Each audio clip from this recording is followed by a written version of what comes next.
Hola, ¿qué tal? ¿Cómo les va? Bienvenidos a un nuevo punto de encuentro, este espacio de Noticia Monumental donde analizamos la actualidad nacional, la realidad con las voces protagonistas que nos ayudan a entender también lo que va a pasar en un año muy importante, que es el año preelectoral de cara a las elecciones del próximo 1 de febrero, los diferentes temas que tiene Costa Rica pendiente, los grandes retos. Alejandro Meléndez, una servidora Febe Cruz, directora de Noticia Monumental, y hoy en este episodio tenemos un invitado muy especial a quien admiro mucho, a quien también quería ver hace rato para conversar, Alejandro, pero ya les vamos a presentar cómo va todo.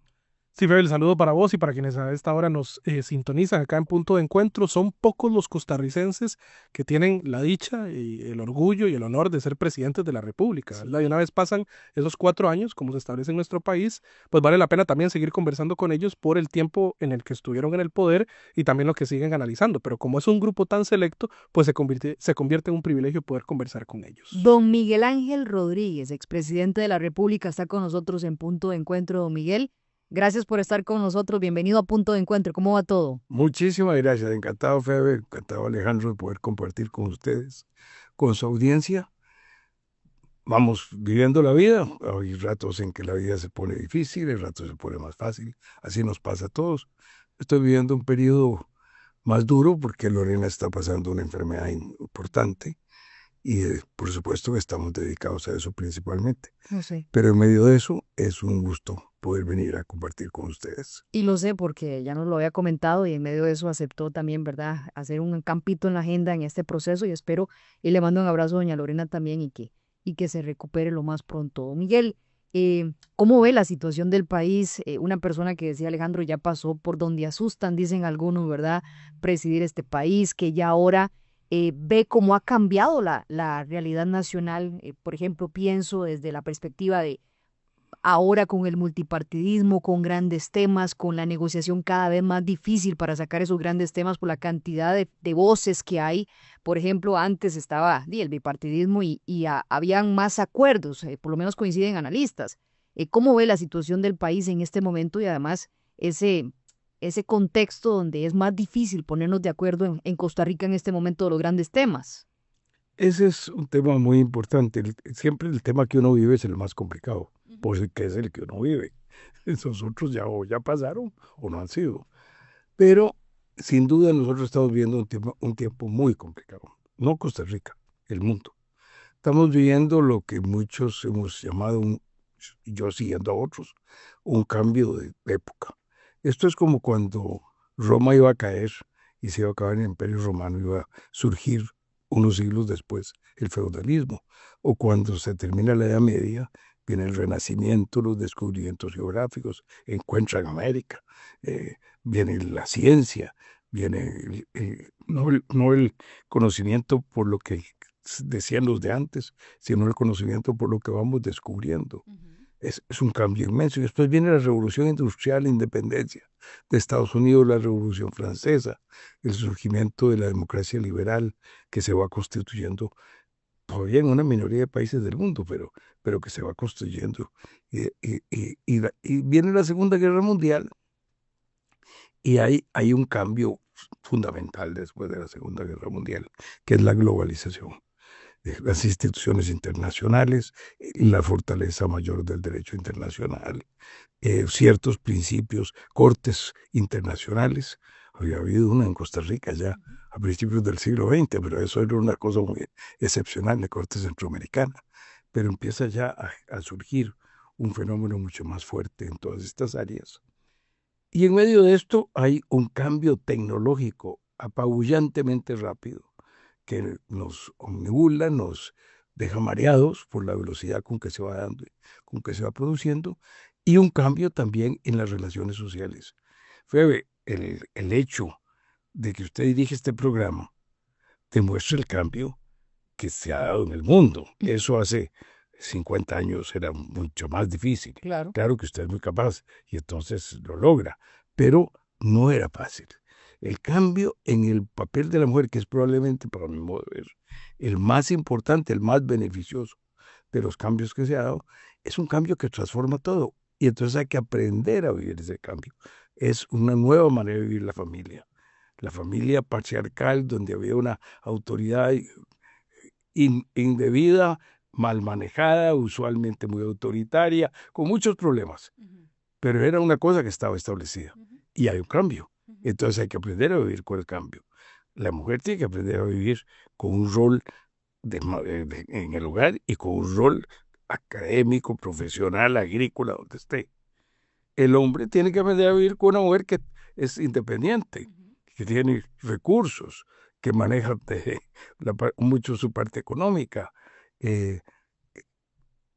Empieza un desemparejamiento que estamos viviendo, la gente se empareja menos, los chiquitos empiezan a desaparecer.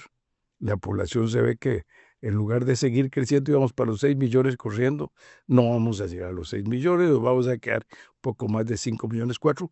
Y a finales de este siglo, las predicciones del INEC del año pasado es que vamos a estar en 3 millones 4. Vamos a tener 1.700.000 menos que ahora. Eso son cambios gigantescos. Eso es lo que estamos viviendo si lo vemos en la óptica costarricense dentro del mundo que estamos viviendo. Eso ha creado un mundo de incertidumbre en que la gente se siente mucho menos tranquila.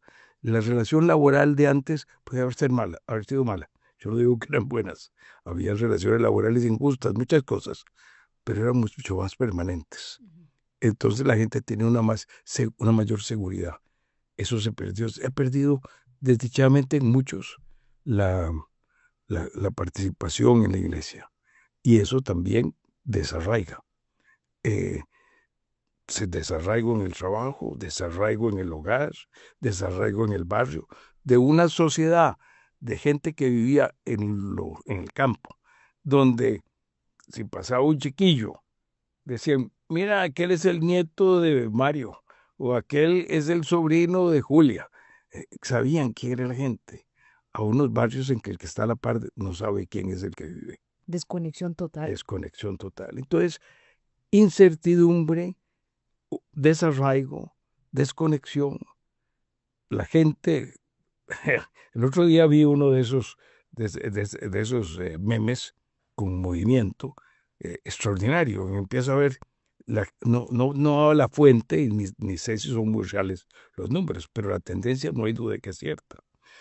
Hace 50 años, ¿cuánto porcentaje del tiempo la gente lo vivía en familia, en la iglesia, en la comunidad, en el barrio, en la escuela?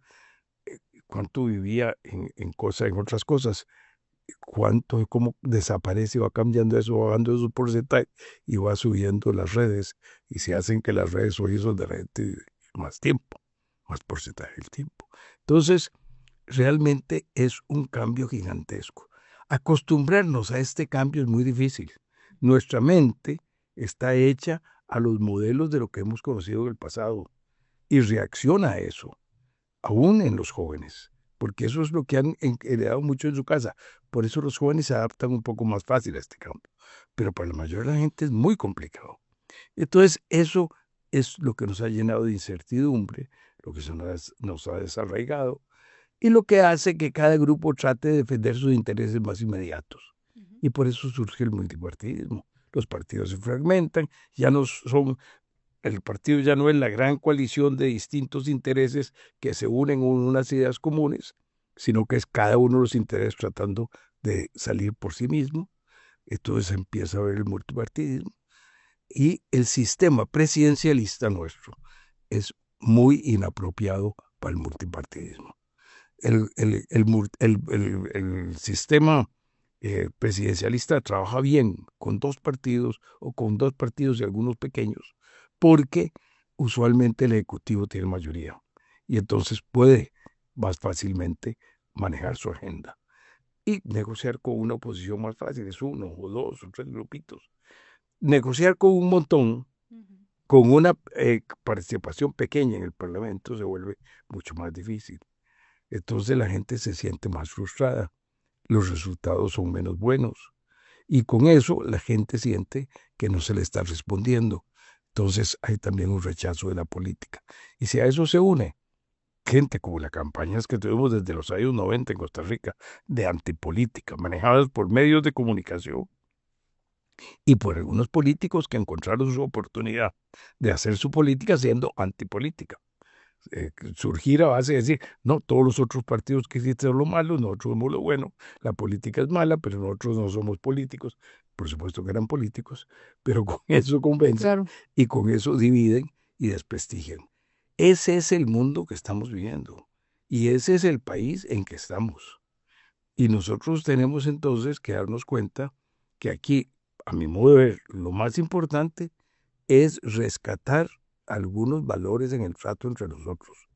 Porque si a esto lo que nos lleva es al enfrentamiento, al maltrato, a la falta de respeto con el otro, a perder lo que ha hecho de Costa Rica un lugar tan excepcional, que es el lindo trato que teníamos unos con otros, si eso nos lleva a eso, perdemos lo mejor que hemos tenido en este país, lo mejor que nos heredaron nuestros tatarabuelos y los anteriores a nuestros tatarabuelos. Y por eso, recuperar el amor, recuperar la fraternidad, recuperar el respeto a los demás, como mínimo, la tolerancia a los demás, entender que los demás tienen derecho a ser como son y tratar de entenderlos con respeto, no teniendo por qué yo cambiar mis opiniones, pero teniendo la obligación de escuchar a los demás y aprender por qué piensan distinto, lo que me permite entablar diálogos.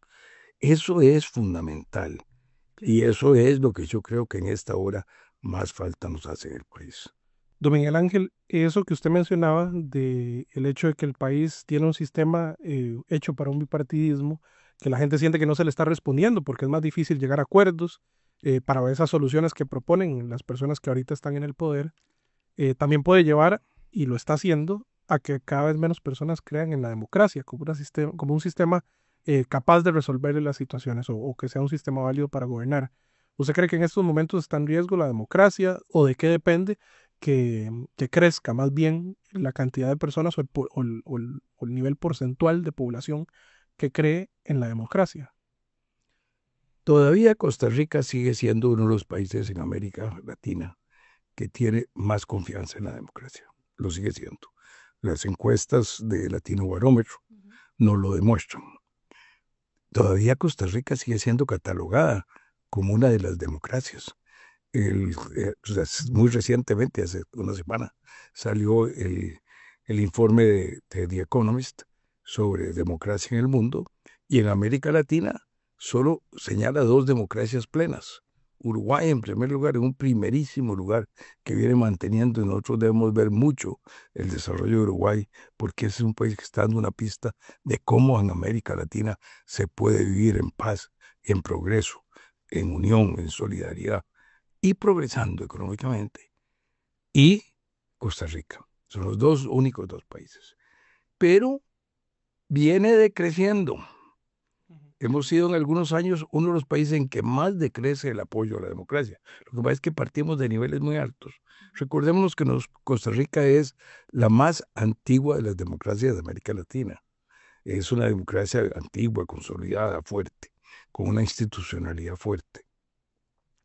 Pero la democracia, y si usted me hizo una doble pregunta, ¿cómo, si esto la opinión pública era así? Pero además, ¿por qué se estaba cayendo un poco el prestigio de la democracia? Y yo creo que la democracia, tenemos que ver que no es solo un proceso electoral, eso es una parte muy importante de la democracia. Pero la democracia es un banco de 3 patas.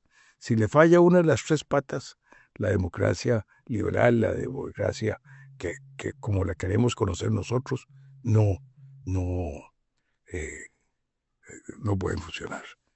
Entonces, una pata es un sistema electoral, por supuesto. Necesitamos un sistema electoral que funcione adecuado, donde se respeten los resultados, donde haya credibilidad de la autoridad electoral, donde los procedimientos sean muy diáfanos. Pero eso no es suficiente. Así sufrió Chávez en Venezuela. Y ahí está Maduro, tantos años después, en una dictadura terrible. Y así fue Héctor Ortega en Nicaragua. Sí. ¿No? Bueno, entonces el solo sistema electoral no funciona, se necesita el Estado de Derecho, que fue la otra gran construcción que se viene haciendo en el mundo occidental desde los griegos y desde antes. Y es un sistema en el cual se busca que haya un gobierno de normas y no de personas. que hayan reglas, que haya división de poderes, que el gobierno solo pueda hacer lo que tiene autorización para hacer, que los privados puedan hacer todo lo que no tienen prohibido, que haya un sistema judicial independiente, que haya un debido proceso del sistema judicial. O sea, todo un andamiaje que es complicado y difícil, que se ha ido construyendo paso a paso durante milenios, acelerándose en los últimos 2 o 3 siglos, esa construcción. Pero aún esas dos patas no son suficientes. Se necesita que haya una sociedad con una cultura democrática, porque si no, el poder del Estado, aunque esté limitado por la división del poder, puede acabar unido en un Estado arbitrario que se come la sociedad. Y eso lo hemos visto pasar en los países de América Latina, lo hemos visto pasar en países europeos. Lo vimos pasar como Hitler surgió con un gobierno parlamentario que lo elige y había todo un sistema de Estado de Derecho muy, muy eficiente. Eran las escuelas de derecho más reconocidas del mundo, las alemanas. Y poco a poco acabó con una dictadura totalitaria total. ¿Por qué? Porque la sociedad no tenía la fuerza, la convicción en sus ideas democráticas para defender la democracia. Se necesita una sociedad fuerte que controle el poder del Estado. Y un poder fuerte, un del Estado fuerte, que impida que haya anarquía. Entonces se necesita un balance. Y si se pierde ese balance, entonces la democracia está en peligro. En América Latina la democracia está en peligro. En Europa la democracia está en peligro de ataques de grupos de extrema derecha. Las elecciones recientes de Alemania, el segundo partido más votado es el neonazismo. Eso es increíble que pueda uno pensar lo que se esté dando.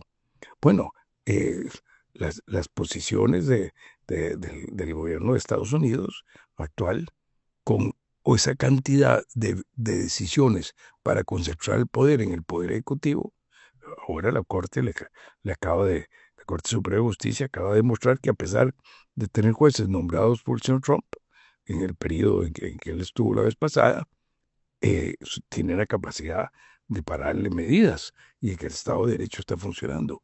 Pero todo esto es un riesgo para la sociedad y se requiere para la democracia y se requiere una sociedad fuerte con convicciones democráticas.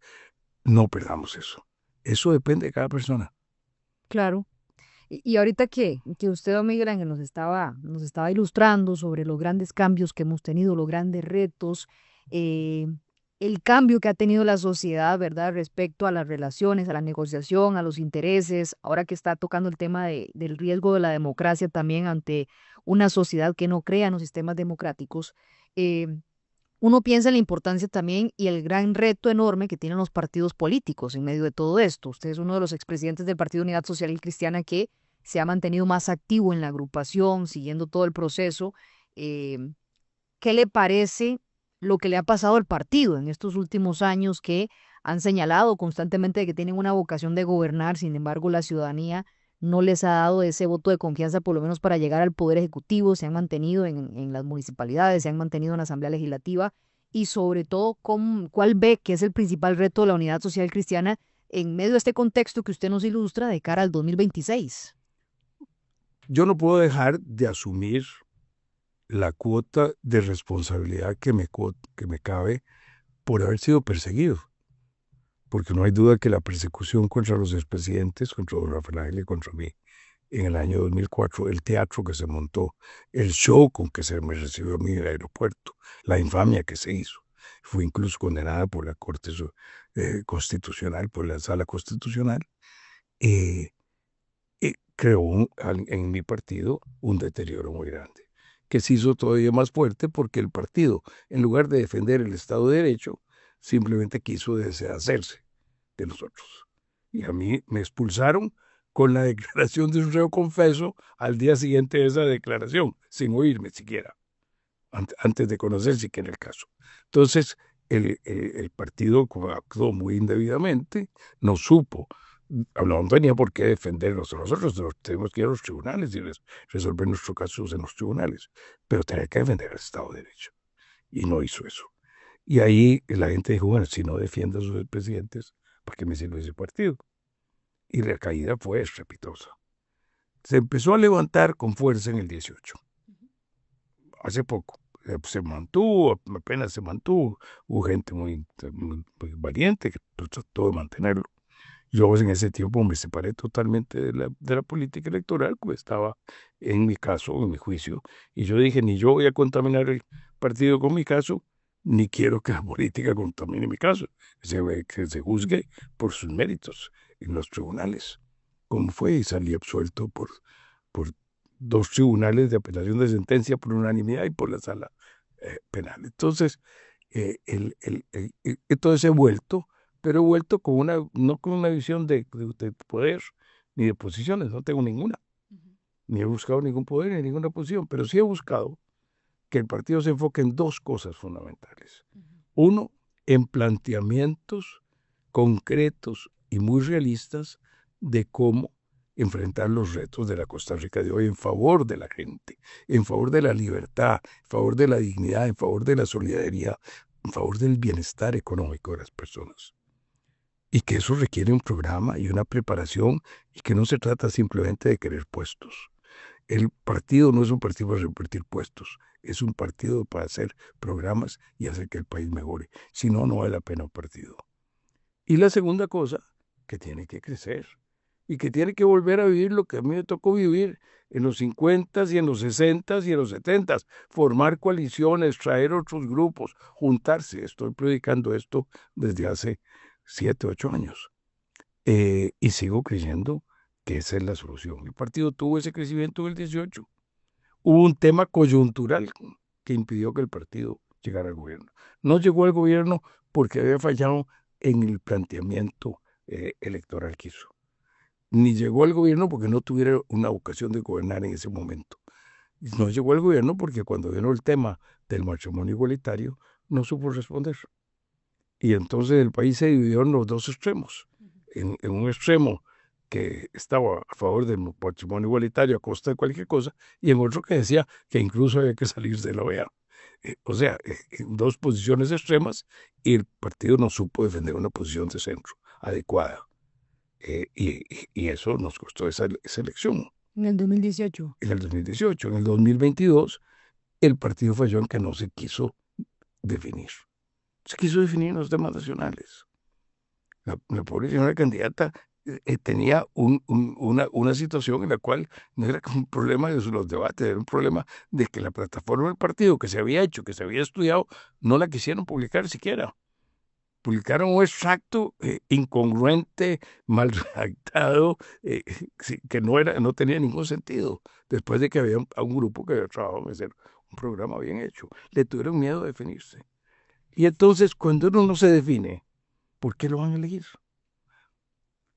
A menos de que tenga una posición populista muy fácil de vender, en que en unas ideas muy sencillas se trata de decir, yo tengo las soluciones, yo soy el campeón, yo sí puedo resolver esto, todos los demás son malos, yo soy bueno, que es las posiciones populistas básicas.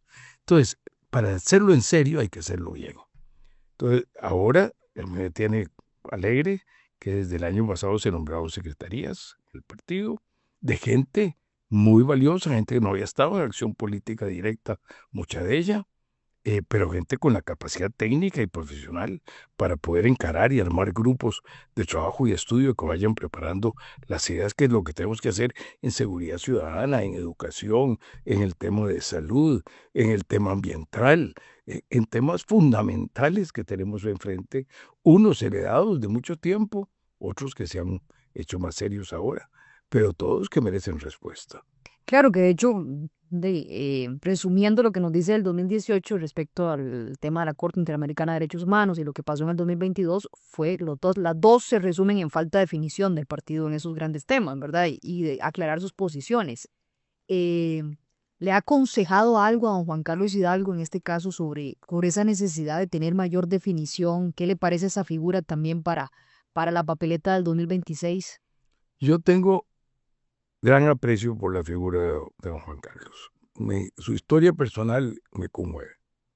Una persona que tiene una madre sola, sin apoyo de un padre, que le dé la fuerza, el apellido, el reconocimiento, el apoyo en la crianza, que saca a un muchacho adelante, que ese muchacho logra irse al extranjero a estudiar, logra sacar en una de las mejores universidades de Estados Unidos una buena posición, que logra desarrollarse como un analista internacional en Washington, nada menos, y que hace una carrera, demuestra una capacidad, una persona con una gran capacidad, sancarleño con el espíritu emprendedor de los sancarleños.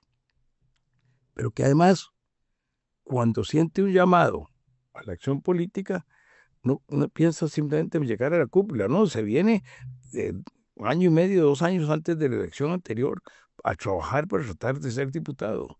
Y recorre el país entero y hace relación con todos los dirigentes del partido en todos los cantones y distritos del país. Y se dedica a un trabajo serio. Le faltan unos pocos votos en el tercer lugar por San José y no llega. Y no se va para su casa, no se devuelve solo a Washington a vivir tranquilo con su esposa, sino que se queda acá y asume la presidencia del partido y hace una reforma importante de estatutos, no la que se hubiera querido una cosa más profunda, pero no se logró. Pero hace una reforma muy importante y plantea desde un principio la necesidad de preparar un programa en serio. Se vuelven a establecer las secretarías, se vuelven a establecer los NAPs, los núcleos de acción programática, y el partido recupera una capacidad de acción programática que había, que les venía faltando. Y me parece que eso es un mérito muy importante. Y pues entiende profundamente la necesidad de llegar a acuerdos con otros grupos, de tener la humildad de entender, nosotros no somos suficientes para asegurarnos de estar en uno de los dos primeros lugares. No lo hemos estado. Necesitamos buscar a otros que tampoco han logrado estar ahí, que tienen en sus ideas básicas algunos pensamientos centrales iguales: la libertad, la dignidad de las personas, el respeto a nuestras tradiciones culturales, y un respeto a una economía eficiente, a la búsqueda del conocimiento y la ciencia para desarrollar las cosas, y no solo a la buena voluntad o a las improvisaciones o intuiciones. Y entonces me parece que es una persona que tiene una capacidad para poder llegar a encaminar el país en las próximas elecciones, y que con él se podría ganar. No es fácil. Yo no creo que sea fácil. El apoyo que el presidente tiene es muy grande. El presidente Chávez encarna el enojo de la gente y las necesidades de la gente extraordinariamente bien. Tiene una capacidad extraordinaria para sentir eso y para encarnarlo. Desdichadamente no ha podido darle solución a esos problemas. Su tiempo se ha ido mucho más en interpretar a la gente y representarla que en resolver los problemas. Para resolver los problemas se necesita una actitud más de diálogo, de llegar a acuerdos en este sistema, menos de confrontación. Esa es mi opinión. Puedo estar equivocado. Pero me parece a mí que eso le va a hacer que el grupo político al que finalmente apoye, porque está haciendo apoyo a grupos políticos, quiero decir, eso no podemos ocultar el sol con un dedo. Habla de necesidad de 40 diputados, etcétera, etcétera. El grupo al que le apoye va a ser una fuerza muy importante.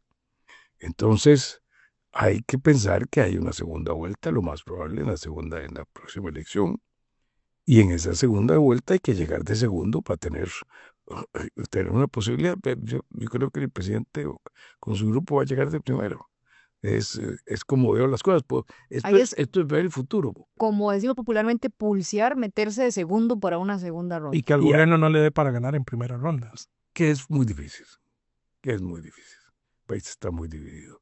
Y los liderazgos no se transfieren. Quiero decir, una cosa es la opinión favorable a una persona y otra cosa es que esa persona diga, este es mi sucesor y eso se le transfiera. Eso en democracia se ha demostrado que no opera así. Entonces, yo sí creo que hay un buen chance de llegar en segundo lugar y que eso es lo que debíamos hacer. Y lo más malo que nos podría pasar es que se llegue en segundo lugar con una opción que no tenga chance de ganar la segunda ronda. Entonces hay que llegar que que el segundo lugar sea alguien que tenga una posibilidad de atraer una gran mayoría del electorado para ganar en la segunda ronda. Como hizo Chávez. Chávez llegó de segundo, no llegó de primero en la elección pasada.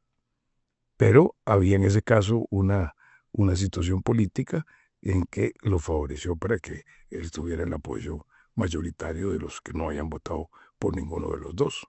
Don Miguel Ángel, en este momento el papel del PUS, que es ser oposición, ¿verdad? Por lo menos a las luces de lo que el periodo constitucional les atribuye, ¿verdad? Ser oposición, tener una fracción de oposición, ¿cree que se ha visto muy cercana al gobierno, a esa fracción de oposición? En algunos tiempos sí, y de parte de algunos diputados sí, y me duele. ¿En qué temas o en qué situaciones puntuales ha visto usted Bueno, que han estado cerca del gobierno? Yo no quisiera entrar en puntos así muy concretos, porque en primer lugar mi memoria ya no es tan buena. Y entonces así en este momento yo tendría que sentarme a pensarlo un poco y les atraso el programa de radio. Pero lo ha Entonces, sentido, le ha dolido. pero lo he sentido. Pero no de manera general, No, de algunos no. diputados. He dicho de algunos diputados y en casos puntuales. Don Miguel, para ir cerrando, es que se nos fue rapidísimo el tiempo, pero cuando es interesante la conversación, ¿verdad? Se va rapidísimo y le agradezco mucho que aceptara conversar con nosotros en esta entrevista.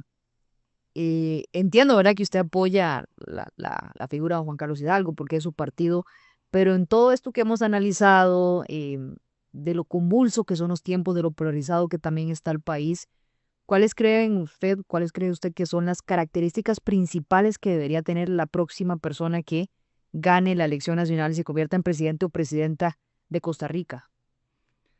Bueno, yo creo que lo más importante siempre es amor a la gente, preocuparse por el bienestar de los demás. Esa es una cosa fundamental. Una visión de alguien que solo tiene una visión muy teórica, muy eh, de laboratorio sobre algunas finalidades, y por más que tenga una idea concreta de lo que quiere hacer, me parece que no basta. Se necesita en estas épocas convulsas y de cambio una, una capacidad de sentir lo que la gente está viviendo y una capacidad de querer a la gente, de preocuparse por la gente, de trabajar por la gente. Eso me parece que es lo fundamental, lo primero.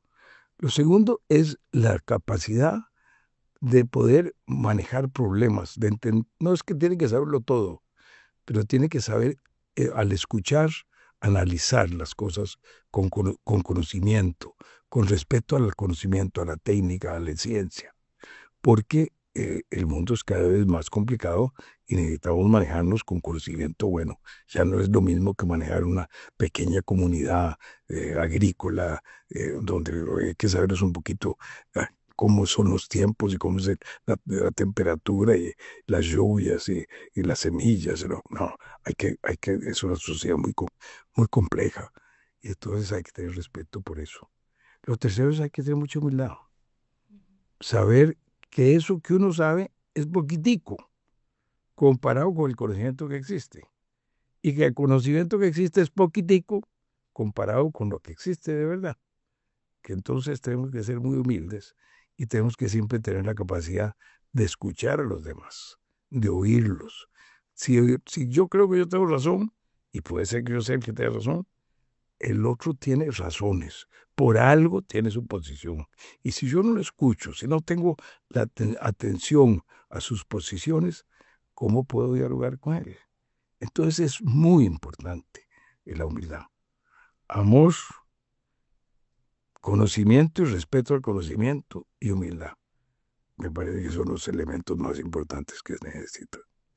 Viera que como curiosidad personal, siempre he querido preguntarle, como expresidente, no sé si ha hecho ese análisis, de que en su administración, ¿qué fue lo mejor que le dejó al país y qué le hubiese gustado cambiar para dejarle al país después de su presidencia?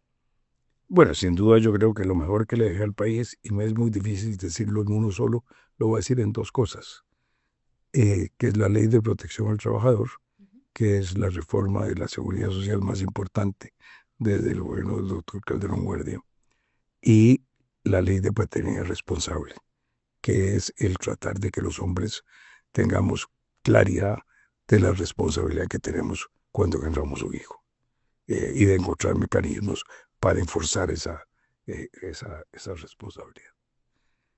Lo que me hubiera gustado dejar fue, en el campo económico, logramos una multiplicidad de apertura comercial, logramos que además de que la llegada de Intel se consolidara que había llegado en el gobierno anterior, vinieran los dos nuevas cosas, la parte de medicina, equipamientos médicos y servicios de oficina. Fueron las dos grandes empresas, Abbott y ahí, ¿cómo se llama la compañía que trabaja en todas sus operaciones de oficina? Una compañía inmensa, qué barbaridad. Los nombres ahora ya a veces me dejan. Bueno, pues fueron las dos grandes que iniciaron los dos grandes decrecimientos que hoy día son lo más importante que tenemos, que es equipamientos médicos y que es la exportación de servicios. Entonces, eso, Procter and Gamble. Procter and Gamble. Gracias a Dios que me llegó la Lo iluminación. malo estaba la memoria, ¿eh? Bueno, es que se atrasa un poquito, se pega ahí el disco duro un ratico. Pero, ¿y qué es lo que me hubiera gustado? La otra parte de mi reforma económica, que era la apertura de los monopolios públicos, que desdichadamente perdimos en una lucha realmente infame, porque se engañó a la gente diciendo lo que estábamos vendiendo, lo que era falso. Nunca estuve en ningún proyecto, nunca estuve en nada, y sacaron a los muchachos de los estudiantes a las calles. Y hicieron, el país lo pusieron en zozobra durante un mes. Y hubo que decir, bueno, no es esta la hora. Vino la apertura en telecomunicaciones después, que nos hizo pasar de no tener a ser de los países que teníamos mejor cobertura con celulares. Pero no vino la electricidad, y de ser un país que teníamos el 98-99% de generación renovable, el año pasado tuvimos 80, nada más, 20 ya no, y 20 consumiendo petróleo. De ser el país que teníamos la energía eléctrica más barata, pues es de las más caras de Centroamérica. Entonces, esa no apertura fue muy dolorosa. Se abrió el INS, y la otra parte en que fallé, que me hubiera gustado más, es que dejamos las concesiones de obra pública. Muelle de Caldera, la carretera Caldera, dejamos una cárcel que la pararon, y a lo mejor está bien que la pararan, porque se ha demostrado después que el manejo privado de las cárceles no es tan bueno. Pero, y dejamos encaminadas, bueno, dejamos la concesión de la carretera a San Ramón, que luego se pagó 40 o 50 millones de dólares para quitarlo, y sin haberla construido. Pero no se siguió ese camino, y eso nos hizo que no hayamos tenido el desarrollo de infraestructura que hubiéramos tenido si hubiéramos seguido con ese camino. Entonces, esa parte de la parte del plan económico que teníamos, que habíamos anunciado en campaña, que habíamos dicho en campaña que lo íbamos a hacer, y que al final no logramos. Unas sí lo logramos hacer, pero no tuvieron continuidad los otros gobiernos. La otra no la pudimos hacer. Una parte se dio en gobiernos posteriores, y la de electricidad todavía no se ha dado. Don Miguel Ángel, muchas gracias por acompañarnos en este punto de encuentro. Siempre es muy interesante conversar con usted sobre su visión de la realidad del país, de este proceso electoral que se nos avecina. Esperaremos a ver, ¿verdad?, la propuesta del Partido Unidad Social Cristiana y si pueden volver a gobernar después de tantos años. Gracias, Febe, por invitarme. Gracias, Alejandro. Muy contento de poder compartir con ustedes en esta ocasión. Espero que doña Lorena se mejore. Muchas gracias. Gracias, Dios quiera. Nos encontramos en el próximo episodio.